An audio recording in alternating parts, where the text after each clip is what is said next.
Thursday சாந்தினிக்கு birthday. So அவளுக்கு dress எடுக்கலான்னு சொல்லிட்டு ஈவினிங் போல் நாங்கள் 3 பேரும் கிளம்பிட்டோம். வேர்ஸ்ட் ஷாப்பிங் எனக்கு இது வரைக்கும் நடந்ததுலே. எப்போவுமே ட்ரெஸ்ஸு ஷாப்பிங் போகிறேன் அப்படின்னா 30 மினிட்ஸ் டு 1 ஹவர் அவ்வளோதான் என்னோடய மேக்ஸிமம் டைம். எங்கள் 3 பேர்த்துக்கும் அதுக்குள்ளேயே ட்ரெஸ் எடுத்து முடிச்சிடுவேன். ட்ரெஸ்ஸுக்கு ரொம்ப நேரம் டைம் ஸ்பெண்ட் பண்ண மாட்டேன். என்னோடய ஃபர்ஸ்ட் இம்ப்ரெஷன் எதாக இருக்கோ அதே எடுத்துகிட்டு அப்படியே வந்துடுவேன். பட் இன்றைக்கின்னு பார்த்து எனக்கு எந்த ட்ரெஸ்ஸுமே செட் ஆகலை. எனக்கு எதுவுமே பெருசாக பிடிக்கவே இல்லை, மனசுக்கு ஒப்பவே இல்லைன்னு சொல்லலாம். நடந்து கால் வலி எடுத்து பசி எடுத்தது தான் மிச்சம். கடைசியாக ஏதோ ஒரு ட்ரெஸ்ஸு சாந்தினிக்கு பிடிச்சிருக்குன்னு சொன்னதை எடுத்துகிட்டு கிளம்பியாச்சு. ஸோ போகிற வழியில் ரொம்ப பசியாக இருந்தது அப்படின்னு சொல்லிட்டு கொஞ்சம் கொஞ்சமாக சாட் ஐட்டம்ஸ் எல்லாமே சாப்பிட்டுட்டு இந்த வீக்குக்கு வந்து பசங்களுக்கு ஸ்நாக்ஸ் வேணும்.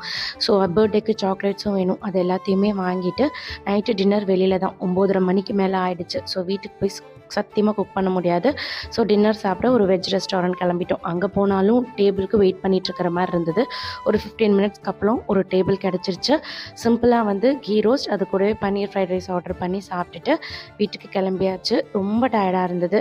ஸோ போனதும் படுத்து தூங்கியாச்சு. இன்றைக்கான டே இப்படி தான் போச்சு. தேங்க்ஸ் ஃபார் வாட்சிங்.